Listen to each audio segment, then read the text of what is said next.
Good morning. Thank you so much for being here today. It's a pleasure to have such a wonderful group gathered for the launch of the Coalition for SafeBirth4All. And we are delighted to be here. As Edward Flynn said to me earlier, there's nowhere else I'd rather be. So for many people working on these issues of SafeBirth4All and working to prevent and to heal and to eradicate obstetric fistula has been a life's work. And we'll be hearing about some of those stories as we go through today. Our theme today really is this quote from Margaret Mead: "Never doubt that a small group of thoughtful, committed individuals can change the world. In fact, it's the only thing that ever has." I'd like to introduce myself because I'm your MC for the day, so there is no one to introduce me. I am Nadia Ramatar, and I am the communications coordinator for the MMMs, the Medical Missionaries of Mary, who are pioneers in the area of obstetric fistula, as we will hear in a while as well. I'm very fortunate that I'm here as part of this coalition group today as one of the founding members. And this is an unusual day because we are here because of frustration. We're actually here because some people are just so tired of seeing so many millions of women suffer needlessly. And I feel a bit emotional in saying this to you. I'd like to start by telling you a story of a woman in a village who, through an arranged marriage, the woman was married to a much older gentleman. After some time, the woman was returned to her family because she was not getting pregnant. And that woman was then later on married to another man, and she went on to have 14 children. The woman I'm talking about is my grandmother.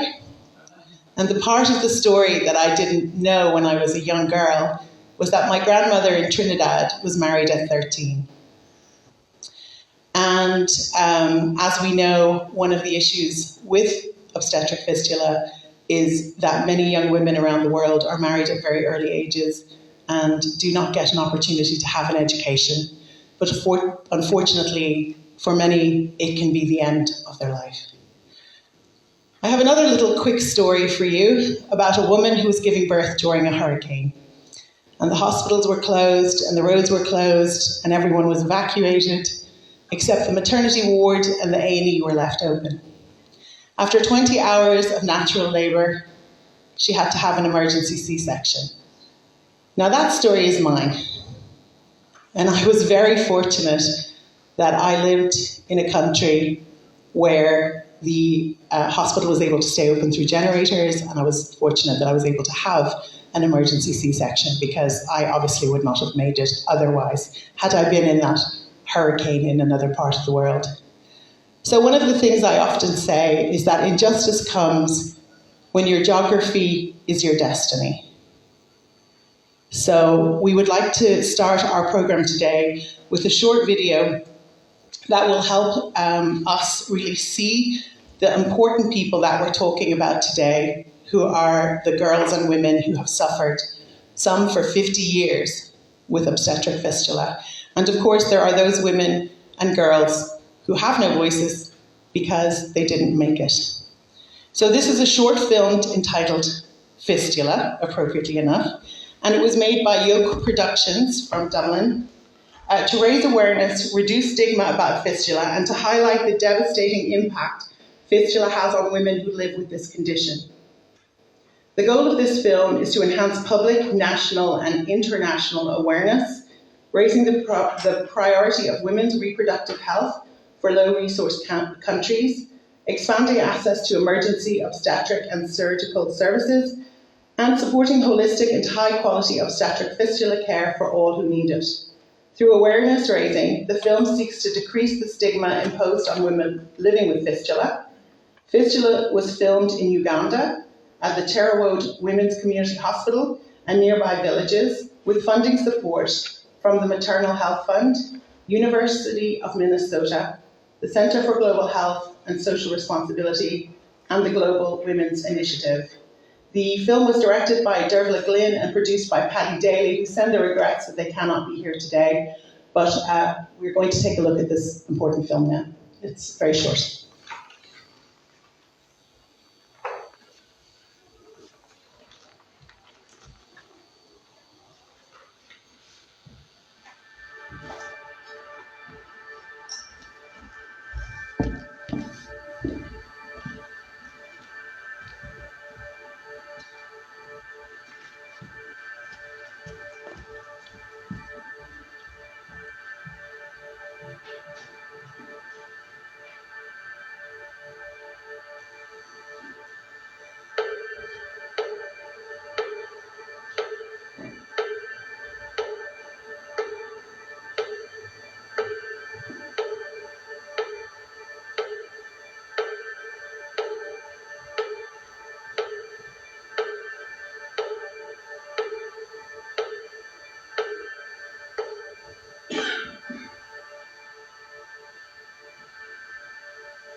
Abudo akiro tomino takaru nikari. Arra de la ley de tener que estimar mucho. Eso yo sé que no lo hago tengo que I think I give it one.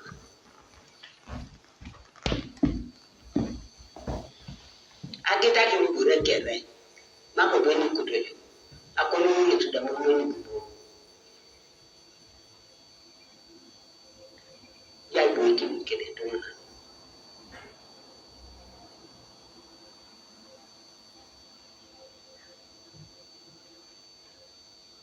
Potutemo rei katumna kanyare ukandi kumniare kedike nyoni iko ke bisodi tingisa dumnenge chwelele admanga duko kina losta usemero ngisa tumtera ngakwekingi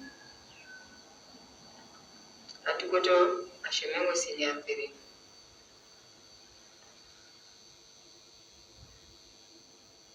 kufunga tibera ilongoda ngajini nailongo ngara iroka bere ne diti ngara kinja majonga ilongo kwenye la jenda majonga na are chulele ndo mtuna pera jemtu shipuko ara jage mishishe ilongo chobo ni lopete.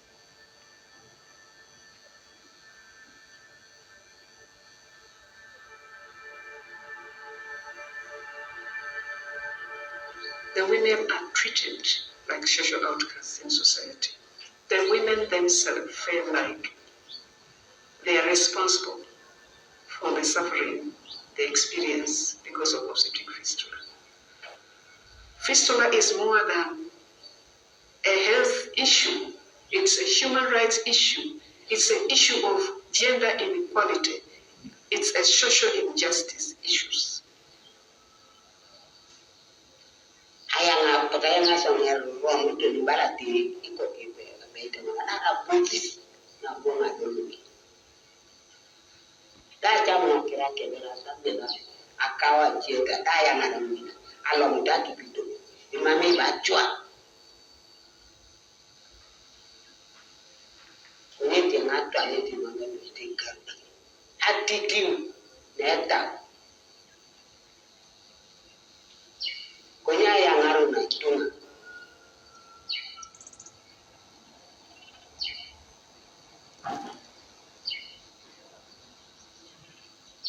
Pupejo kiteja mwana ara idokana ara lusidenga tonare ara ibokana yari doade kanga brasha unendera jitu bene chulele yari tiro wala lusidenga tonare nala ara idemo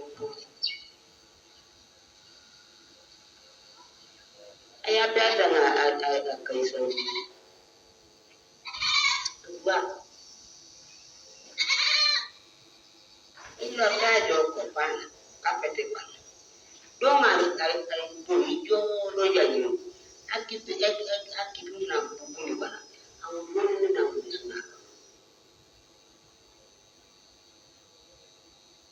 apakina pa isana no pa pe na ya ngarango paran do isana mu wala kwa do wara kwa do de la mitu isana nanga mpira ngina kupata do ne do bere go bai kita kwana Alwago, that label in the charo. I alama, mammy, the people. Well, the best way to prevent fistula is to provide access to timely and safe obstetric care. It's also really critical in their situation of obstructed labor to have access to emergency C-section and to have teams that know how to do surgery safely so they don't get into injuries and other kinds of complications from surgery. Bari mune sharakina wanara rewa da beru, ajala ne tukon benu didika, kede sharakini beru le bete inturiti. Keda da alimo na beru ni ne dumune chilele, be mame chilele yari, de pedori je mki unubuki, bobo ja uri kapandu chemo.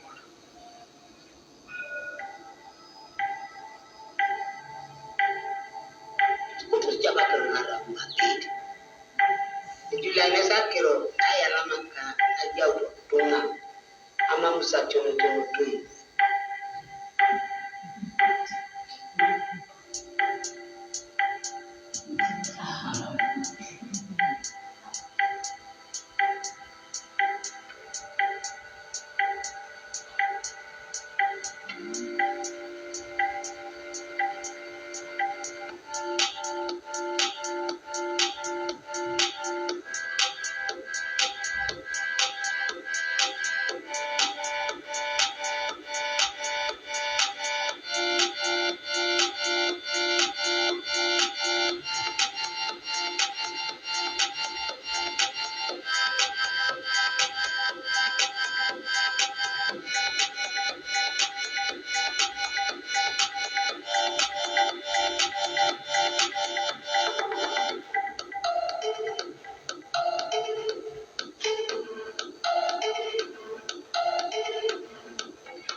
Thank you.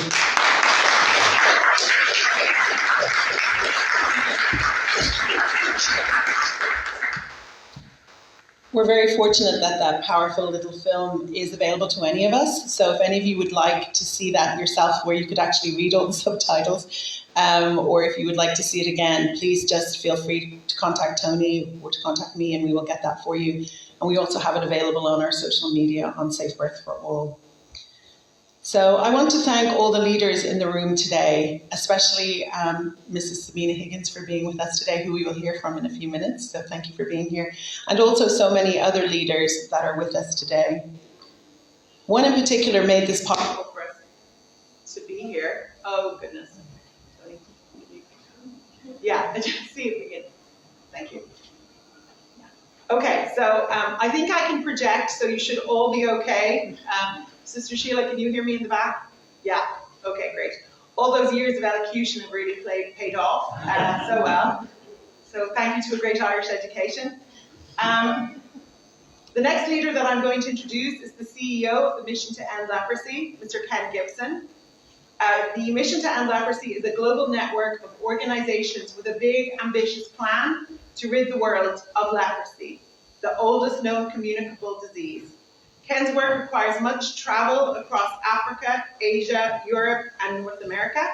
Ken is 100% committed to fighting disease, poverty, injustice, and intolerance. And when I told Ken about our efforts here and the group, the coalition, and what we were starting, he said, "What can I do?" And I said, "Can you get me a room at the Stephen Screen Club?" So here we are. More than anything, Ken is my dear friend since childhood, growing up in South Dublin. And I'm very, very proud of him and his efforts. And I'm so grateful he could be here today to talk to us about the possibility of eradication and prevention, and that there are many things perhaps we as humans are too tolerant of that go on for people who are in most need of our help. So Ken Gibson, if I can invite you to come up, please. Thank you.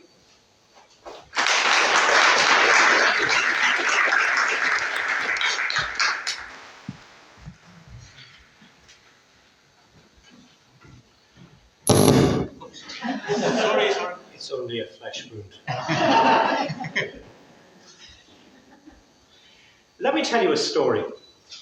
It's a true story, albeit that I'm retelling it with a purpose, and that purpose is to inspire you as you launch the initiative to eliminate obstetric fistula. When Major, a great big St. Bernard, got lost in 1901, he did a very sensible thing. He parked himself firmly on the doorstep of a restaurant. And slowly it began to eat the owner out of house and home. So when John Davies, who was a regular patron of the restaurant, agreed to take the dog, the restaurateur breathed a sigh of relief and imagined his profit line rising again. Imagine John Davies' daughter and the excitement she had when Daddy unexpectedly brought home a great big slobbery giant dog. But the story took a twist when the owner, Henry Stafford, placed an advert in the newspaper looking for his lost companion. Daddy, Daddy, can we keep him? But Daddy quickly burst that dream, contacted the owner, and returned the magnificent animal. 12-year-olds can be persistent, and this young girl especially so. No other St. Bernard, in fact, no other dog would do. She wanted that dog. And so to mark the young girl's transition from to teenager, Davies approached Stafford, offering to buy the dog for his daughter's birthday. Now, Stafford, the owner, loved his St. Bernard dog, especially because Major had rescued him from a river, saving his life. And nothing strengthens the bond between a man and his dog than an act of heroism. Preposterous, he said. How could I sell my best friend? My life said, that's a preposterous suggestion. How could you even think it? So Davies was caught in the middle here. A daughter demanding a dog, and a man refusing to sell his St. Bernard. Now, I've had the privilege of owning 2 St. Bernards. Much like President and Mrs. Higgins have had the privilege of owning 2 Bernese mountain dogs. But I've also parented 3 teenagers, or 3 teenage daughters. I've parented 5 teenagers, but 3 teenage daughters. And believe me, a man is more easily intimidated by his teenage daughter than any man with a large dog. So Davies had to find a way to persuade Stafford to slightly Major. So he did his research, figuring out that Stafford was owner and manager of a soccer club. And then he discovered that Stafford's heart was more in the soccer club than it was with the dog. And football's history would be different if the seriously large debts of Stafford's club weren't written off in exchange for the seriously large dog. That club, by the way, was known as Newton Heath and is now known as Manchester United. On the day you launch your campaign to eliminate obstetric fistula, I tell you this story because I want you to know that even men with great big dogs can be won over. For those who don't know me, Nadia's just giving you a quick introduction. I'm Ken Gibson. I have the privilege of heading up the mission to end leprosy, a truly Irish organisation spearheading a global campaign to eradicate the world's oldest known communicable disease. So I've been on a road parallel to the one you're starting out on today. When I first floated the idea of global eradication of leprosy, I was snorted at, quite literally snorted at. You see, the mission to end leprosy has met roadblocks everywhere along the way, at grassroots level, at government level, and even amongst international organisations.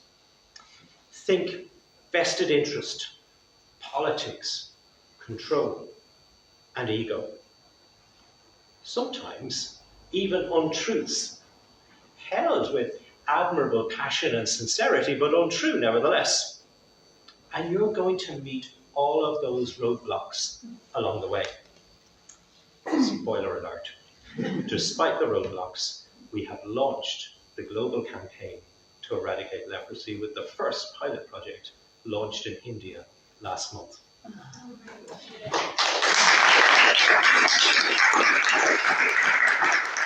And I tell you that as encouragement that as you start out on this road, those roadblocks can be overcome, much like any man with a large dog can be worked around.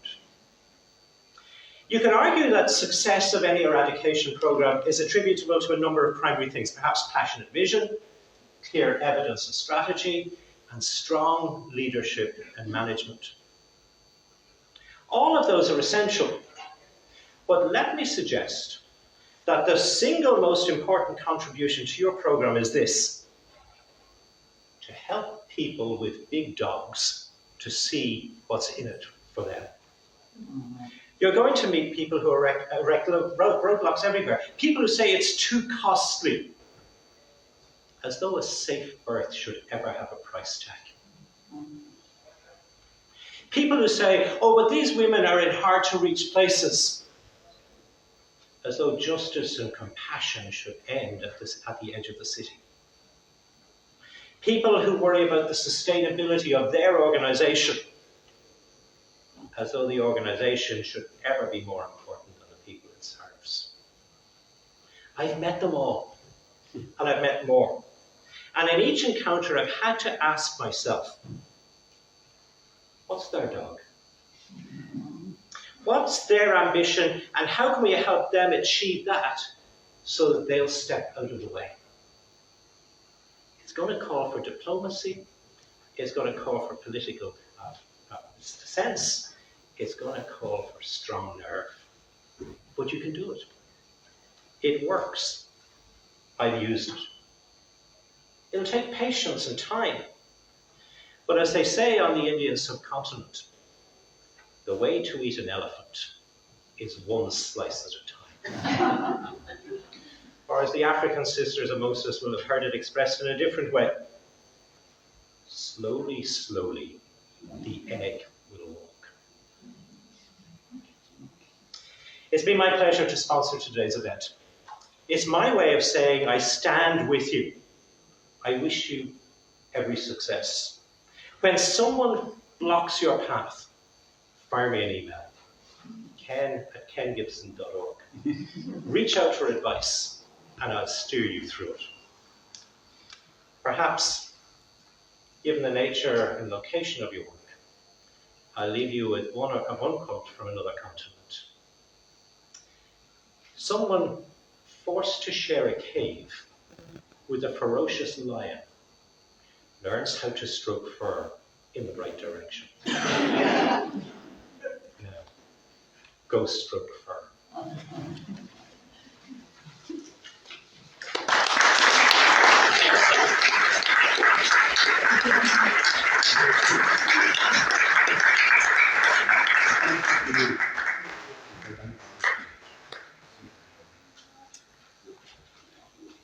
Thank you, Ken Gibson. You can see why I asked him to speak, can't you? He's so good. He's so good. All day you're going to be acts of hero, stroke fur in the right direction. It'll all come back to you later. So thank you so much, Ken, not just for your words, but also for your inspiration in what you're doing with leprosy. So thank you so much for that. And talking of work and acts of hero, we are now going to hear from the congregational leader of the Medical Missionaries of Mary, Sister Ursula Sharp, who is also my boss. So thank you so much for being here today. Not an easy job to have, I would like to say. As many of you know, the MMMs were founded by Mother Mary Martin in 1937 and have been very committed to this work for a very, very long time. And the reason I'm here today, to be honest, is because Sister Ursula challenged me to do more for obstetric fistula and then introduced me to Tony and Edward Flynn. So the rest is history, as they say. But I'd like to welcome Sister Ursula Sharp to the podium.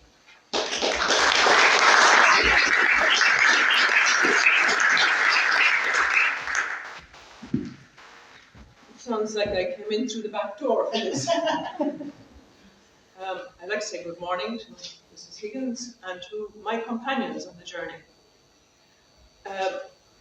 When Nadia asked me would I like to say a few words, Initially I said, why me? And then I remembered two wonderful people that I had seen doing the vaginal fistula repair work. And I said, yes, let me honour two people. So I want to honour two MMMs, Sister Anne Ward and Sister Maura Lynch. And I witnessed both of them operating at different times. And I thought about the skill that's needed, but the time that's needed to do one of these operations. They could be there for an hour, 2 hours, 3 hours, 4 hours, and maybe it doesn't work, and they go back and they continue on. And if, without going into any graphic details, you can imagine the position that the surgeons are in when they're doing this operation. It is very difficult. So, Anne Ward and Maura Lynch. I want to talk about what they had in common and why they were different.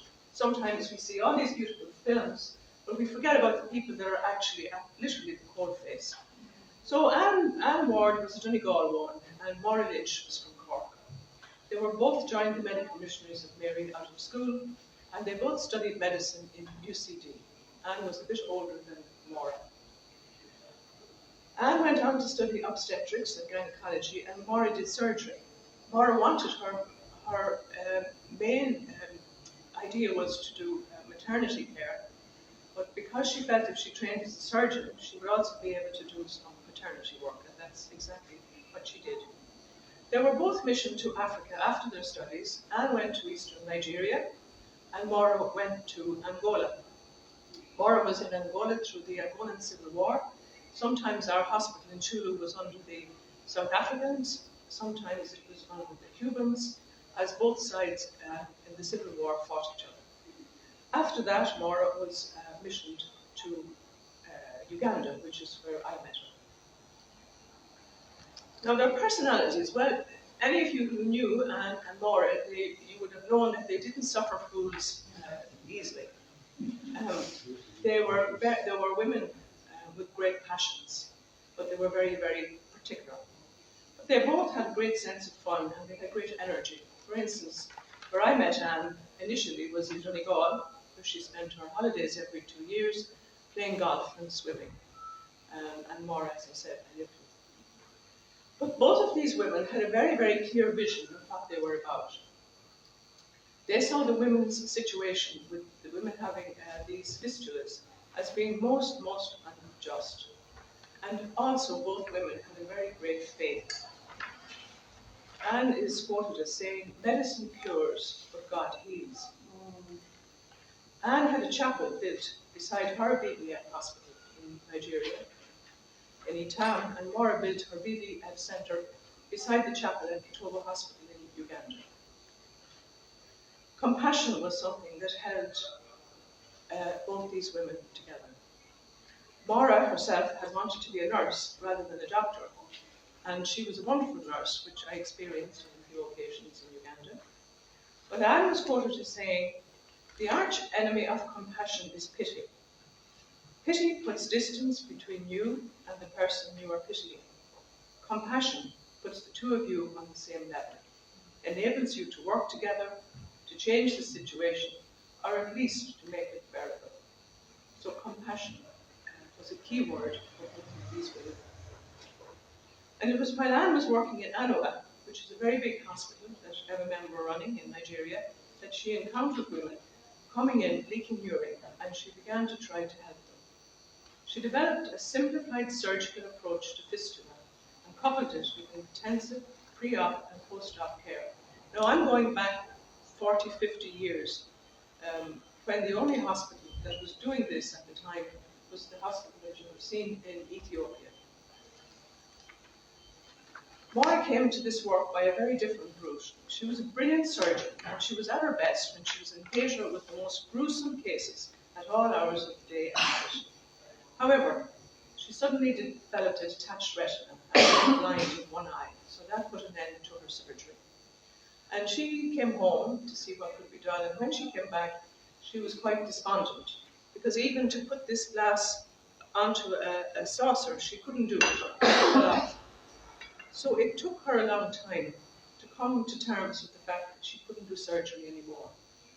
At that time, I was working in the districts around Masaka, working with people with AIDS, with orphans, and I was coming up against all these women who were leaking urine that would come to our clinics and say, look for help. And before they came near, we could smell them. And people would move away from them. But there was nothing that we could do. I would talk to Maura about it, and Maura would say, look, Ursula, this was before the detached retina. I'm so busy, I haven't time to do anything because the surgeries took so long. So now when she had the detached retina, we talked again. And we talked. I said, Maura, you can set up this BVF hospital. And so the idea lodged, and she went across to ETAM to see what Anne Ward was doing. Found out how BVFs were done, got in contact with the doctors that were coming as volunteers to the hospital in ETAM, and got funding from the UN and set up and built a BVF centre in Kitovo, beside the hospital. She had doctors coming from all over. They had 3-4 camps every year. She got enough money. Maura was a professional beggar, and she got enough money to build a centre for these women who could stay. Now, in the audience here in front of me is John Buffett, who's the CEO of Mission Cara, and we MMMs are very grateful to Mission Cara because you are helping to support our Family Life Centre in town. It's called the Family Life Centre because of the stigma that's attached to BVFs. And this centre was set up originally by Anne Ward for BVFs, but it has developed into a maternity as well. I read a report only yesterday from that centre, and last year, 2023, the centre had gone out to over 20,000 people to do a sensitisation about safe motherhood, into the schools, into the churches. So thank God that both these programs are still going. Now, pre and post-op care is very, very important when it comes to the repair of BVFs. Most of the carers in both these places were people who had had the operation and had a good result, and both Anne Ward and Maura Lynch kept them on and trained them to take care of the new patients that were coming in.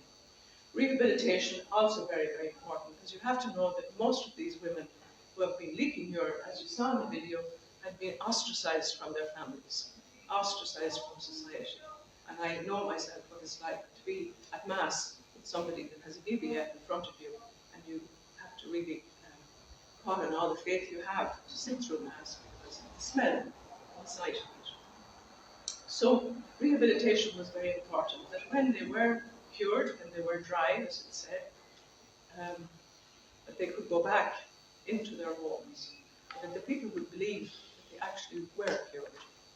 So both of these places had counselling and rehabilitation. Anne Ward took it a step further because she developed a centre where she taught the women who would not be accepted back into their communities various forms of crafts. So in Vitam there is an income generating program going on that are training these women how they can be independent when they go back home, whether they're taken back to their families or not. So training was very important, not just for rehabilitation, but also training the nurses and the carers doing helping with the operation. And in both places, doctors still come from around the world to learn how to do this very, very specific type of surgery. In the very early days, Anne had to source her funding, and she was situated in an area which is part of the oil-rich area of Nigeria. And she got to know the wives of the oil people, and they helped with the funding of her centre. They also were very good to Anne. If they went home on holidays, they brought her back nice food, and they kept her supplied in videos. Both of these women received multiple awards. They were both received honorary fellowships, and in surgery, Maura in obstetrics and gynecology, and it would be too long to list all the awards that they got. During Anne Ward's time, she herself treated over 2,000 fistula cases herself, and during her time, over 3,000 surgeries were done. Before Anne died in 2016, here in Ireland before Maura Lynch died in Uganda. She had facilitated 1,300 BVF operations to be performed. And in both of these centres, as we're talking now, those surgeries are still going on. Maura died on her 50th anniversary in Uganda. Her wish was to die and be buried in Uganda. And at her funeral, they celebrated. She had it all prepared. Maura was very organised. She had it all prepared. She had her cake and everything ready, not knowing that she was going to die. So instead of a mournful they celebrated her 50 years with her cake and everything that she had organised beforehand. So that's the story of these, in my eyes, two great women.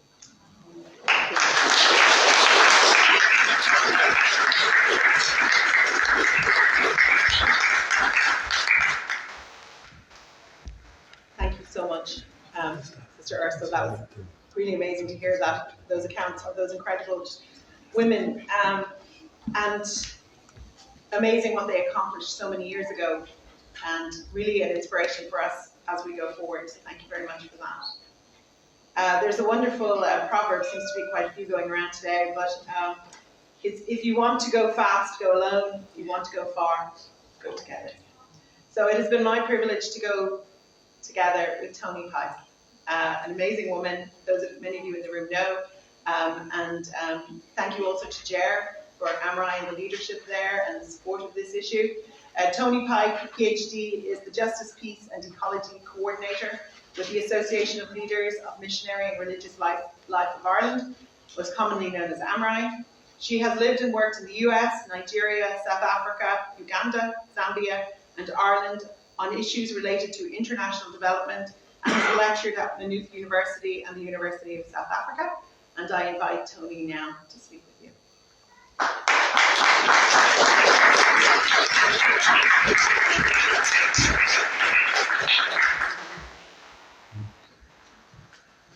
Good morning, everyone. Still morning? It is indeed.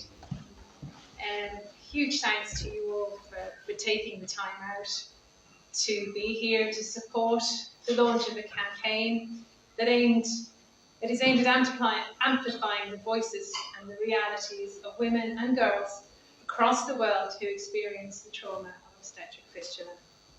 I'll explain now why I think a campaign like this is necessary. When I lived in South Africa, I was a member of a book club. One book on our list, hot off the press, and I have my prop, was this one here called Cutting for Stone, which I know many people have read, by Abraham Verghese. In a nutshell, it's a story about twin boys of Indian and British parentage born in Ethiopia in a local mission hospital, and who both became surgeons. Now, why am I telling you this? Well, because I read that book 14 years ago, and in it there are two references that go into detail about the issue that has gathered us all here today.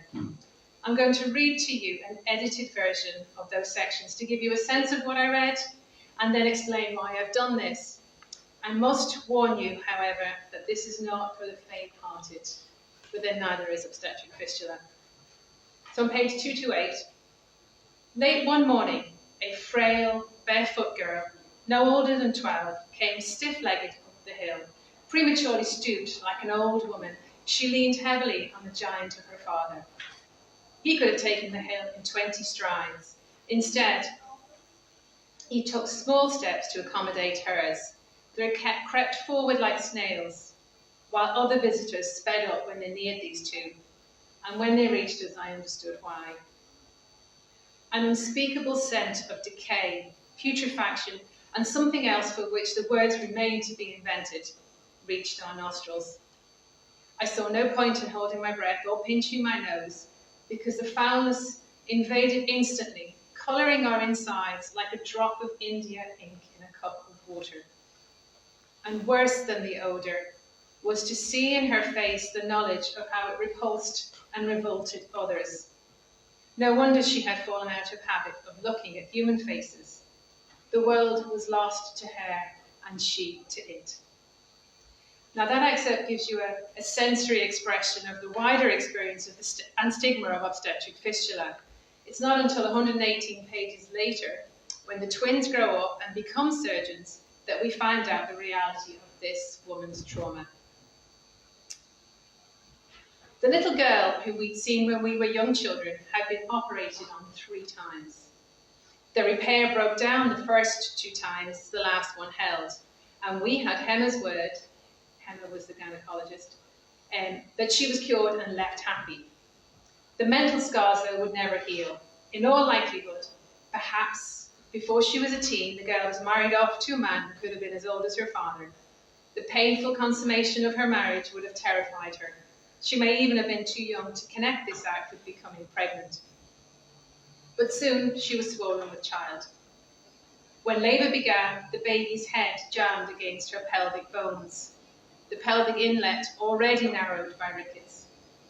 In a developed country or a big city, she might have had a caesarean section as soon as her contractions had started, but in a remote village without the help of anyone but her mother-in-law, she would suffer for days, a uterus trying to do the impossible, but succeeding only in ramming the baby's head against the bladder and the cervix, crushing those tissues against the unyielding, bony pelvis. The baby soon died inside the womb, and the mother's death would follow shortly, most often due to a ruptured uterus, infection, or septicemia. It was the rare family who managed to transport the mother to a health centre, and there the lifeless fetus could be removed.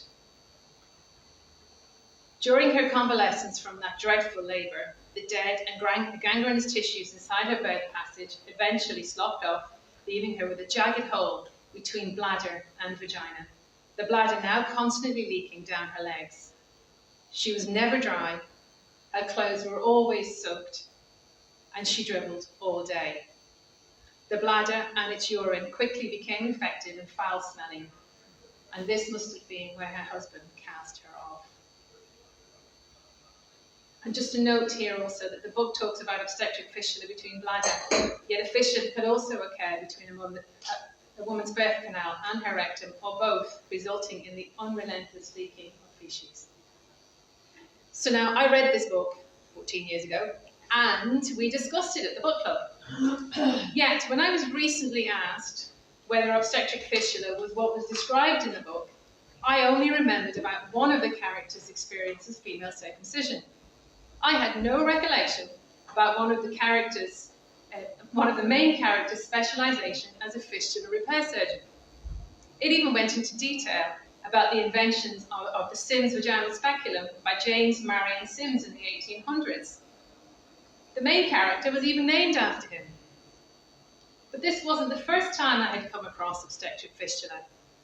I was well aware of the work of the medical missionaries of Mary and the pioneering surgery of Sister Dr. Anne Ward when I lived in Nigeria, and also Sister Dr. Maura Lynch when I lived in Uganda.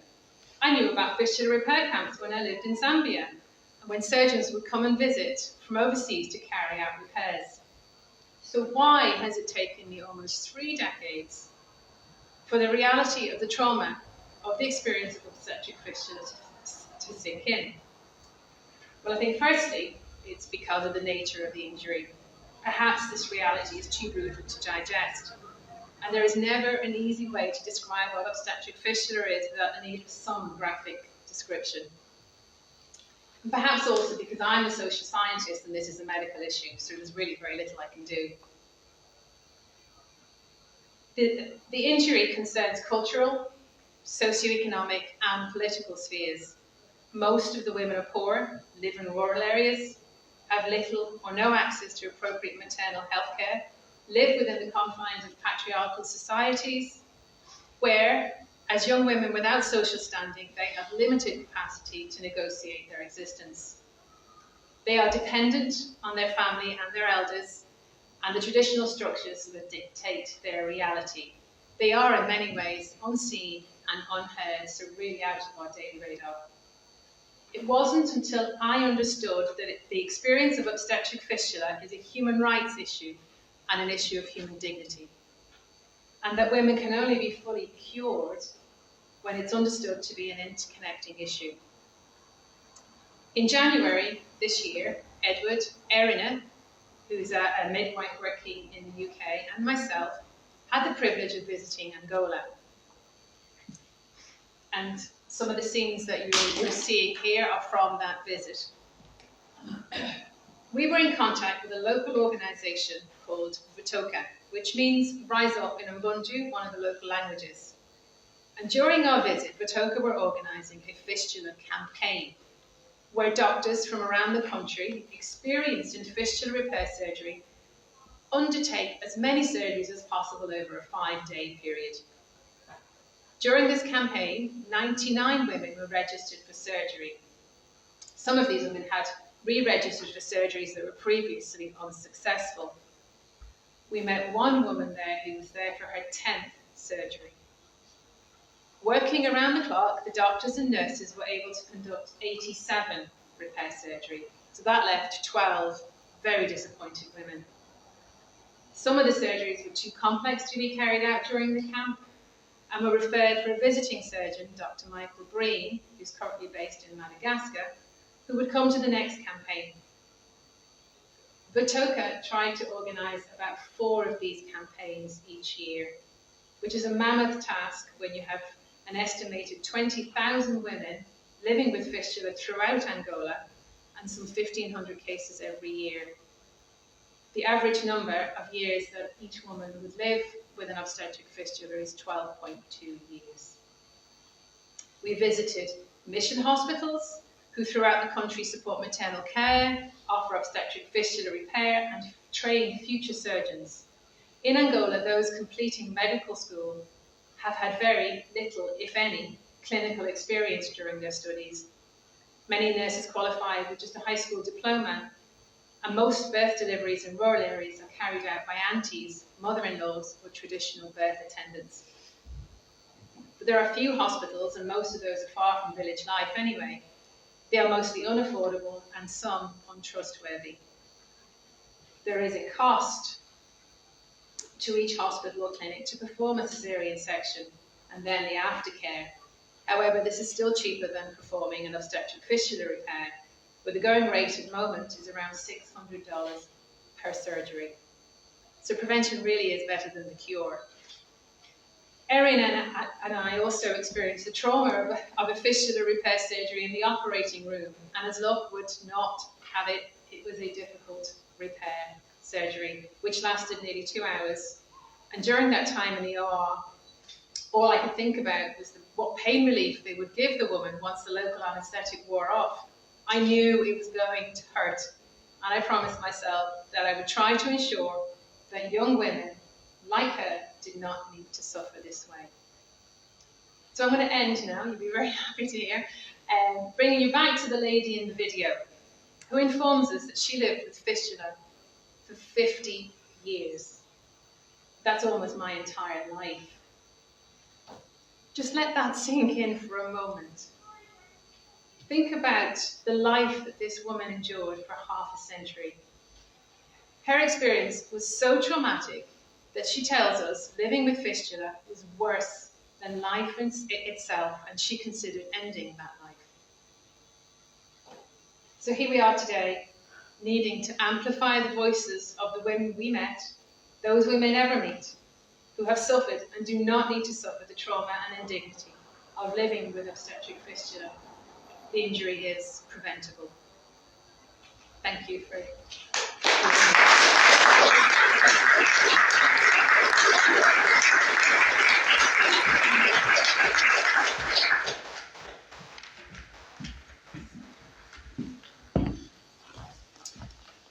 We're all playing to our strengths today, and Tony's is graphic, so I'm sure some of that landed with you. Her husband's laughing in the back there, but yeah, thank you, Tony, for that sobering account. And to balance Tony, we will now have Father Edward Flynn, CSSP. He didn't really want me to have a bio for him because he really doesn't like to talk about what he's done and everything else, but he will share the journey that he's been on that brought him to 5 years ago. Really commit and devote, literally devote. He's an absolute devotee to prevention for fistula. And if you talk about eradication, he gets upset because he really wants to talk about prevention. But I do want to point out that at the moment, the waiting list in most countries in sub-Saharan Africa are estimated at 87 years. So that won't be very good for most people on that list, obviously. So I find that personally very upsetting. The other thing I want to point out as Edward comes up is that over 100 years ago, we made it so that obstetric fistula was not an issue here in Ireland to the rate that it had been. So one of the things that we do know is that prevention is possible. So here to talk about prevention, his favourite subject, is Edward.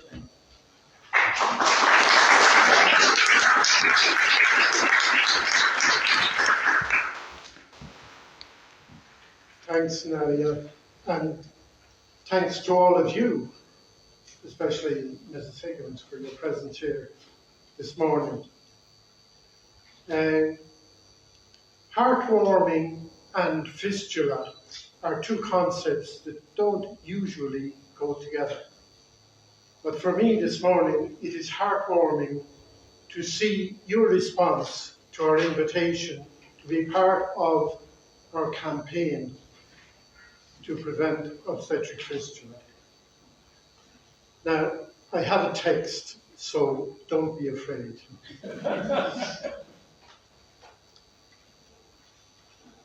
And I will try to stick as closely as possible to the text. I've been warned to do so. I first heard of fistula when I worked in Pakistan in the late 70s, 80s and 90s. And I got to know a surgeon there, Dr. Sher Shah Syed, who established a hospital on the outskirts of Karachi for repair and rehabilitation of women and girls. And in conversation, he helped me to appreciate and understand this devastating condition that so many women and girls in Pakistan lived with and continue to do so. Then, while working in Geneva from 2009 to 2016 on human rights, I attended a seminar on this topic. During the seminar, there were many presentations on the medical dimensions of obstetric fistula. But in the evening, there was one presentation on the human rights dimension. My interest in the topic grew. Then, as Nadia indicated, in late 2019, I decided to work full-time on this issue. I put together my experience in Pakistan and my learning from Geneva to approach the issue from a human rights perspective and to focus on prevention. Despite that experience, it was only later when I met and spoke with women in Madagascar and Angola that I came to realize the horror of it all.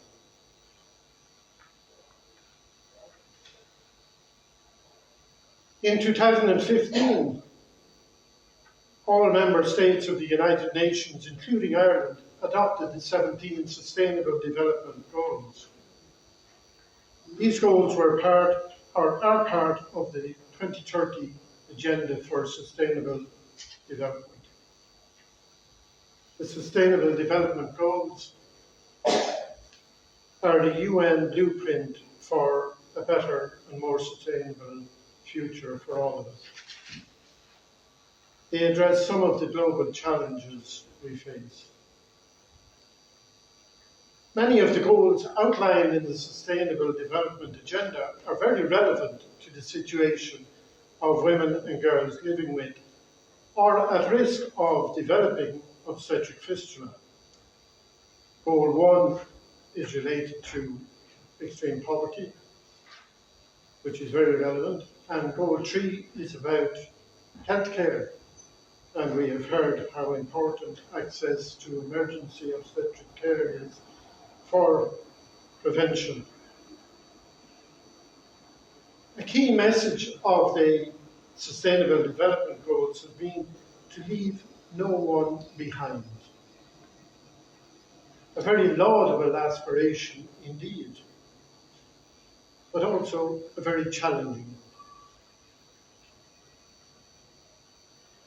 This year, 2024, we are past the midway point to the fulfillment of that agenda, and still some key targets and goals remain off track.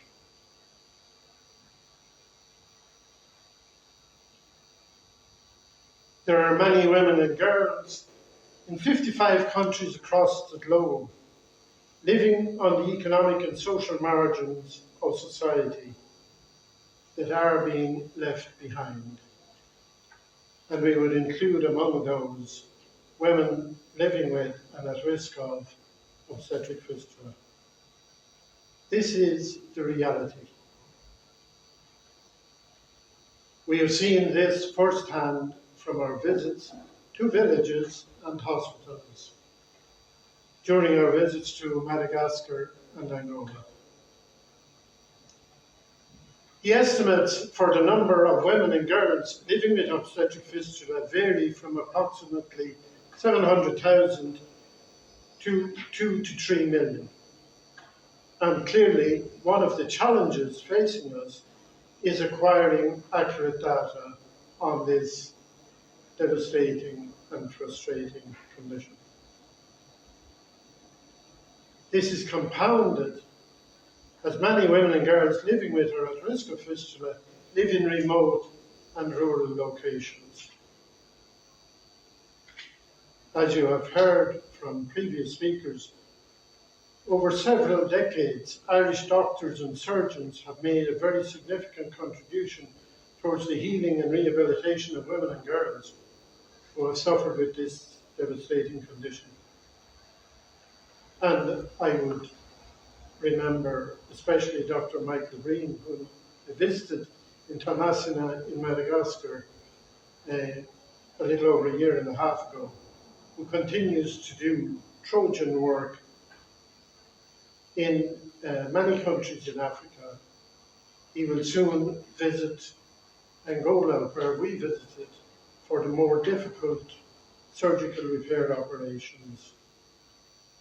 He is well known and he has extensive experience on repairing fistula across Africa.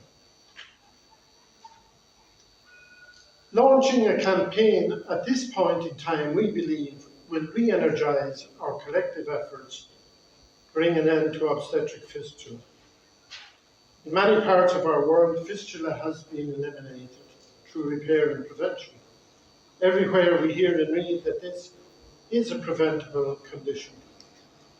Prevention makes perfect sense, even economic sense, as Tony has already pointed out.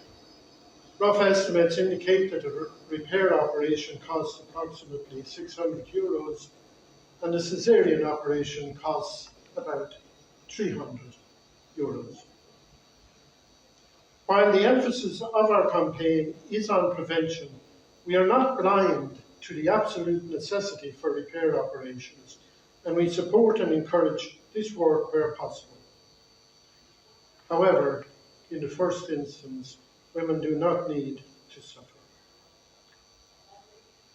Establishing secondary schools for girls in rural communities, informing adolescent boys and girls about fistula, advocating for 4 antenatal visits for pregnant women, and promoting the use of shelters or waiting houses for first-time pregnancies are some of the practical ways of promoting prevention. No single country, organisation or individual can solve this issue alone. We need each other. We need allies. We need to act together. Today, we want to enlist your support to work in a collaborative way to bring an end to the suffering and torture that women and girls are exposed to, and in many instances live with on a daily basis for many, many years. This is not a pie-in-the-sky campaign. This is not a campaign of aspirations and expectations, where loud slogans and lazy cliches are the order of the day. The SafeBirth4All campaign has at its heart human rights, prevention, and a holistic approach to the reintegration and rehabilitation of women and their dignity. The campaign seeks to achieve the aims by promoting and advocating in 5 key areas. In general, in the field of education, we call on all sectors and individuals to include education on this topic of safe birth for all. And in a particular way, to also include the prevention of obstetric fistula as a topic in all programs and projects for boys and girls that you support. We ask also for support as a priority for the secondary education of girls, particularly in rural areas. We ask that midwifery and nurses training should have a module on obstetric fistula. In Angola, we visited one nurses and midwifery training college where they did not know about obstetric fistula. And since our visit, our partners in Angola have been there to instruct them and guide them in attending to this issue. In diplomatic circles, we ask you to raise your voice so that the voices of women and girls who are living with fistula may be heard in places that have not recognized them before now. Engagement with key stakeholders, and engagement might mean just having a conversation about the topic. So engagement with key stakeholders and activists in all intergovernmental, government and non-government organisations, we encourage that you participate in those. In advocacy opportunities, we urge everyone to ensure the rights of women and girls as a priority. And the rights include access to health, the right to a decent standard of living, rights of the disabled, the right to education, the right to live free from violence, and not to be discriminated against as a woman. And there are many other rights that are also relevant. And I know this is an intersectoral issue, and from my work in Geneva, I know that it is possible, even in Geneva at the UN, through the Human Rights Council, through the Office of the High Commissioner, through the various treaty bodies, and with the special rapporteurs on extreme poverty, on health, and on disability. It is possible to enter in and to have a conversation and to effect change. In the domain of health, there are a myriad of actions that can be taken. I will mention just a few. The provision of basic medicines and equipment and supplies. Nothing fancy or expensive required. Sometimes it's the basics that are needed. And then improved standards of training for nurses, primary healthcare teams, community health workers, midwives, and surgeons. These are essential.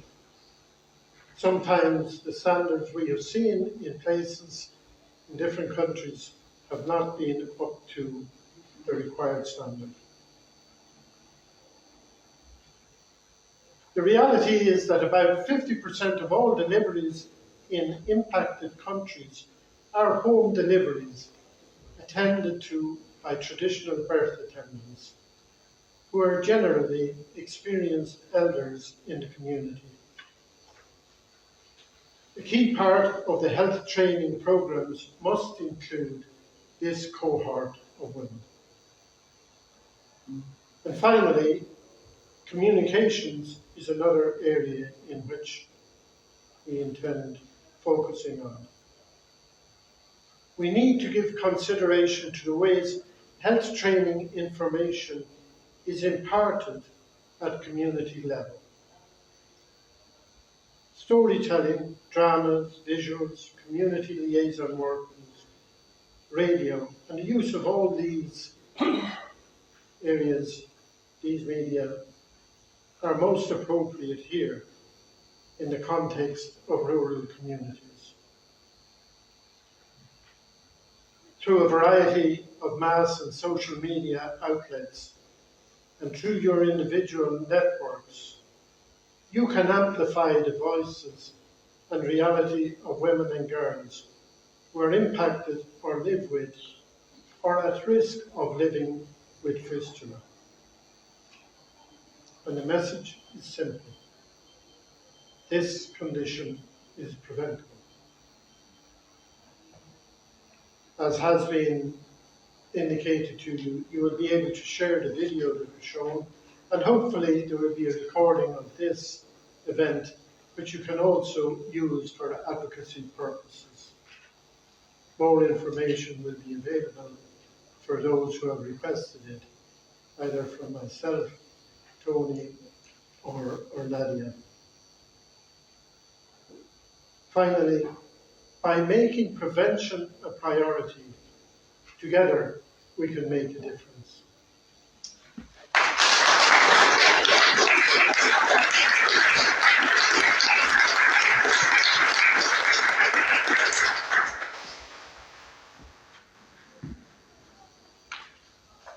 Thank you so much.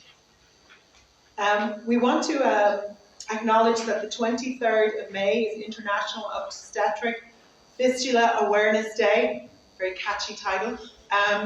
But that will be going on the 23rd of May, so any of you who have any way of sharing that message or any of the messages or the video or anything, we would love for you to do that for us. I also want to draw your attention to a SafeBirth4All human rights issue webinar focusing on insights from experts in healthcare and human rights advocacy, and that will be available on Zoom on the 29th of May at 7 p.m. Irish time. And we have information, and thank you to the Africa, Europe, Faith and Justice Network of Ireland. Many are here today. Thank you for your support, thank you for being here, and thank you for this event. So if any of you are interested, I have some more information about that for you, or Tony does as well.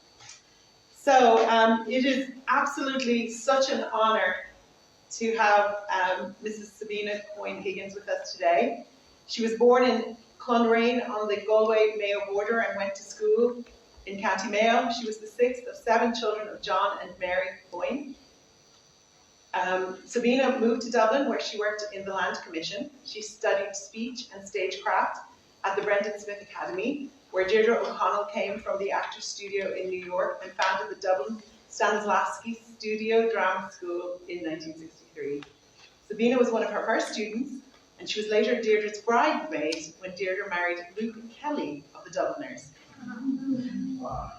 In 1967, they founded Dublin Focus Theatre with Tom Hickey, Timmy MacDonald, Declan and Elizabeth Burke Kennedy, Dick Callan, Nan, Joan Bergen, and others. Sabina was prominent in the public performances of the Stanislavski Improvisation Theatre and later the Focus Improvisational Theatre. Focus productions were modern classics from around the world. Sabina met Michael D. Higgins in 1969 at a party in Dublin in women's journalist Mary Kenny's home. In 1974, they were married in Dublin's Haddington Road Church. Sabina moved to Galway. There, in addition to working as a partner with Michael D. in every campaign and in public life for over 30 years, she maintained her involvement with theatre and community arts and with women's groups. Sabina was also very active in community initiatives in Galway and in particular in education. She was very involved in the setting up of the Parents' Council, and in particular on a local and national level to promote parents as partners in education. She was chairperson for a time of the Parents' Council of the Jesuit Secondary School. Sabina has a BA in Arts and an MA in Theatre from NUI Galway. Sabina and President Higgins have 4 children, 1 daughter, Alice Mary, and 3 sons, John, Michael Edward, and Daniel. It is such a pleasure to have you here with us today for our official launch, and we invite you to come and speak with us. Thank you so much.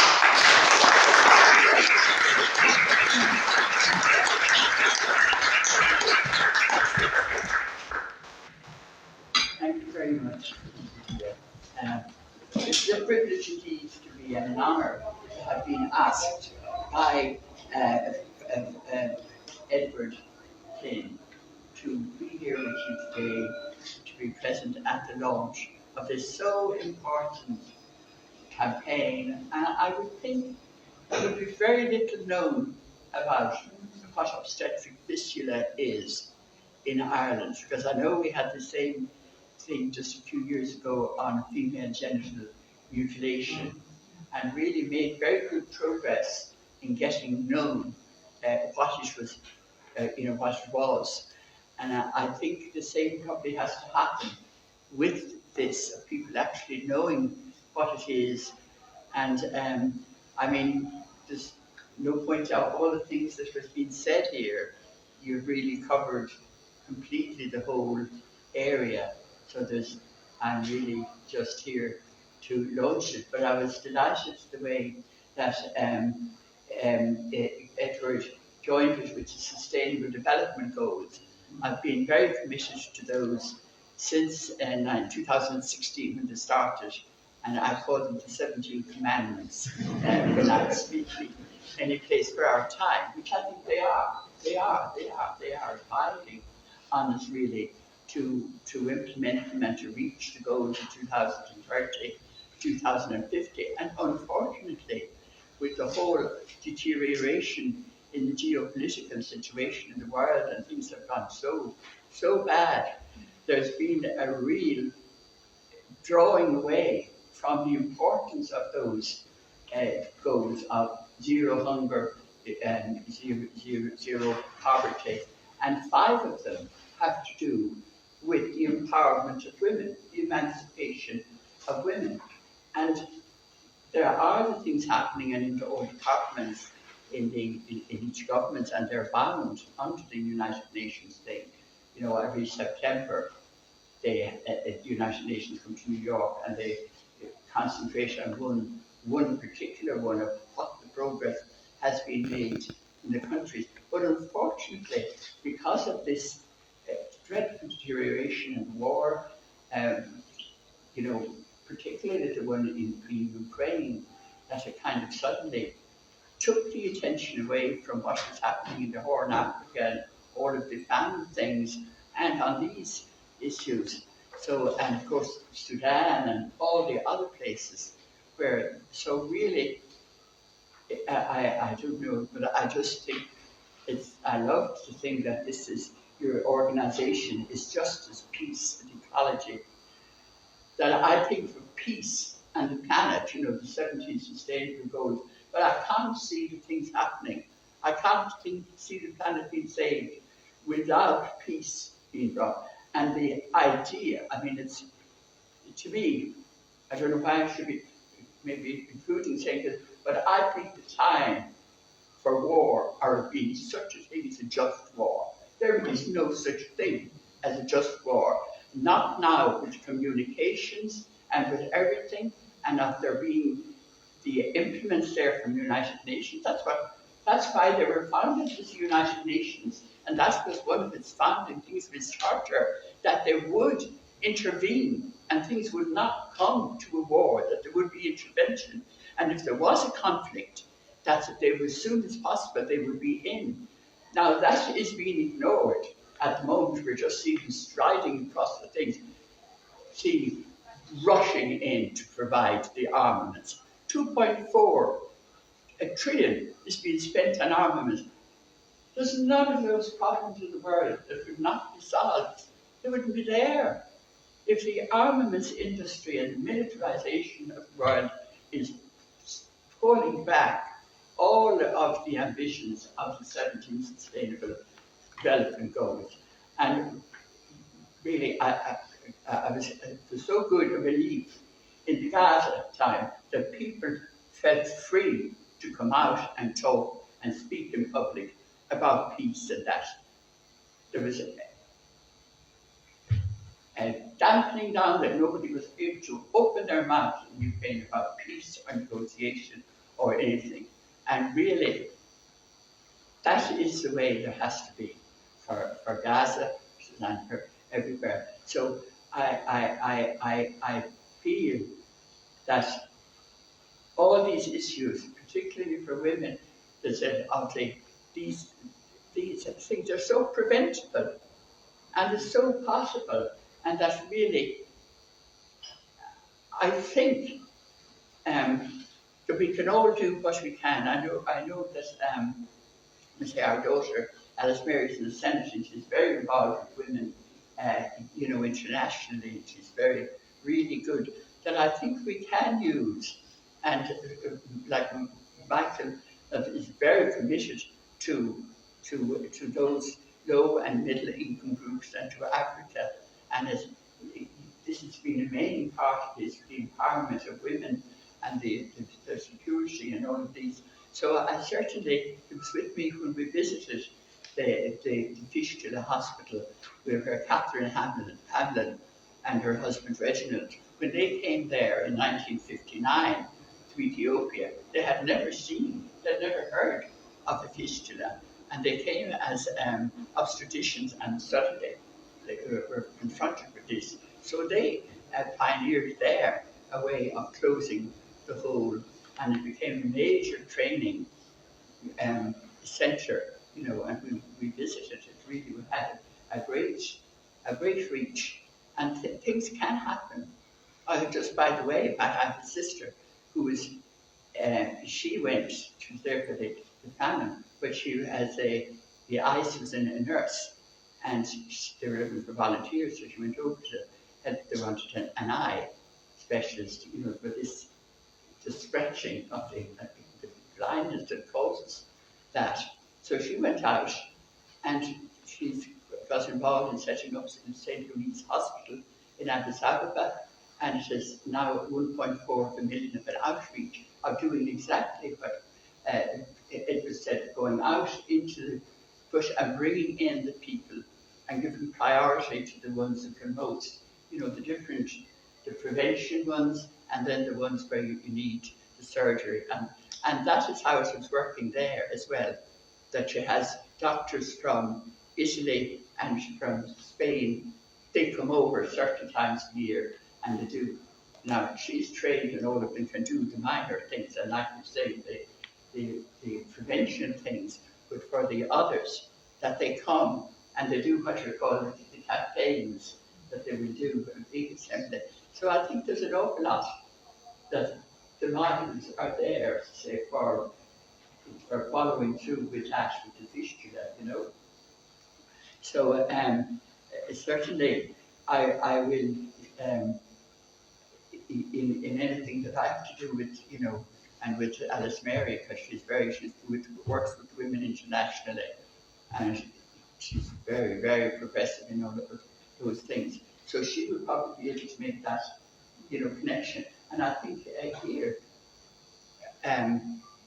the big problem here of getting breastfeeding, and it's so important for the food security, and particularly, I presume, in Africa, but I know the formula companies are so powerful in promoting the formula. But in fact, the food security for all kinds of things now, migrants and refugees, the food security on the breastfeeding has to be so protected. But that's the area in tying in with those as well, that our medical people here in our hospitals, that our midwives, that we have a big job of trying to get the training for all our midwives to be able to help with the latching on.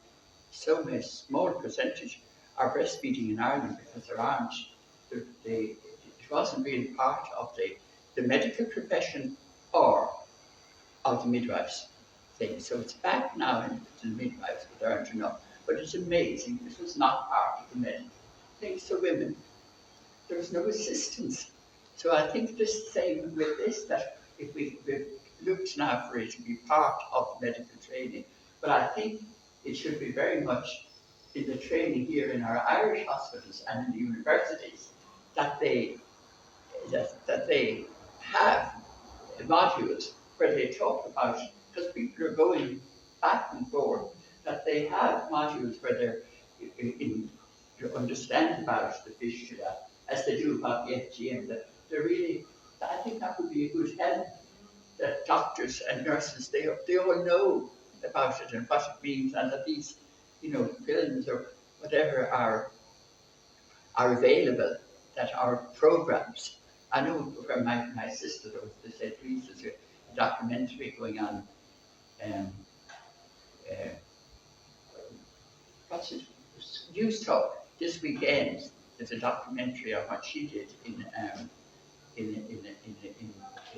Tigray in Addis Ababa. But really, there is a space to get a documentary done on this, and you have such a big coverage, so that something like this, or we could get a space on it, but even a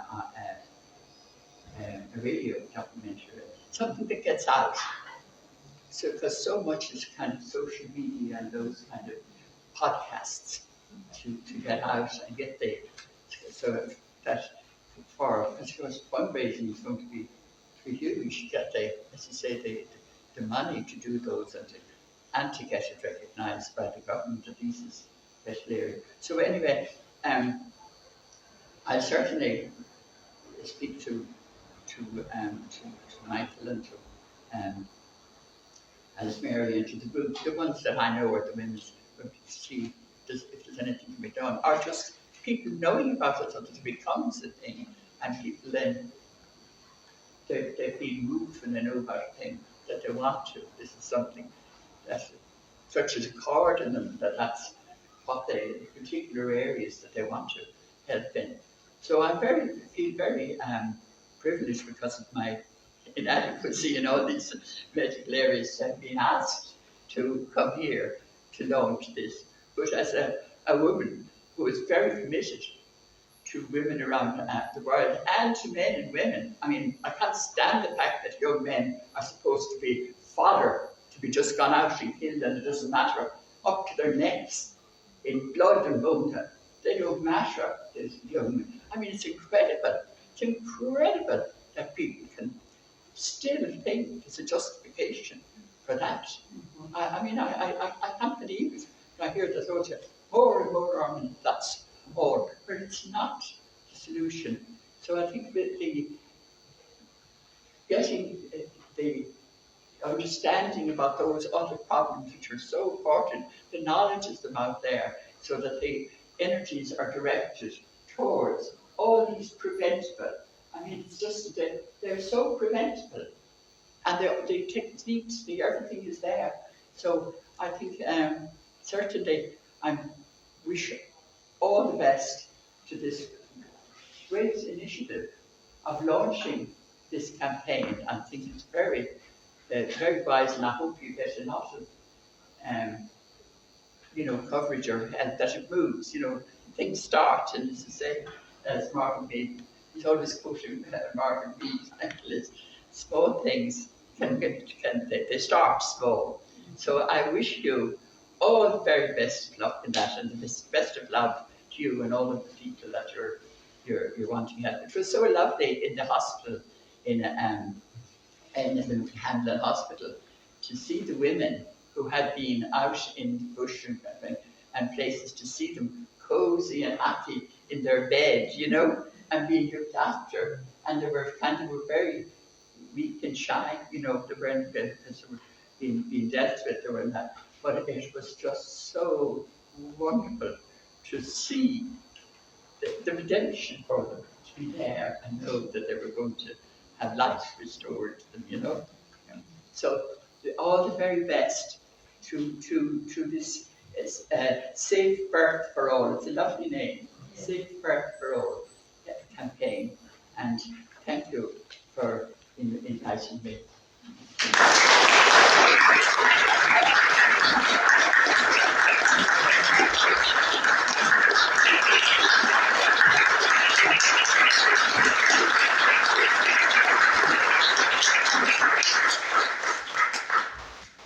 I just want you to know there were loud cheers when we found out from Edward that you were actually coming today. So thank you so much. It certainly inspired us. I didn't read my speech at all.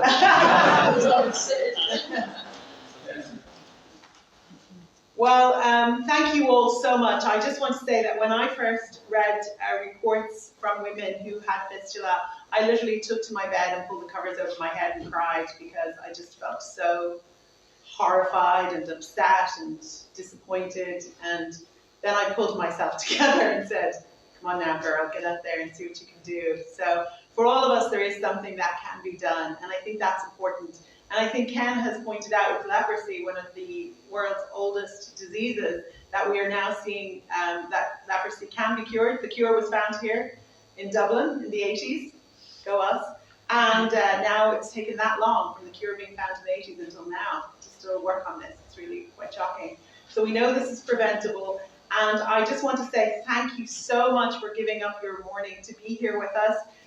All of us will be here for a little longer. We have the room till 1. So if you'd like to talk to any of us, we're available, and feel free to contact us with information or questions in the future.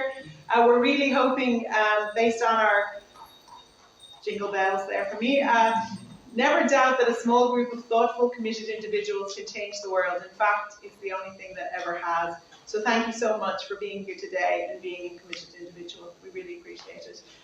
Thank you so much.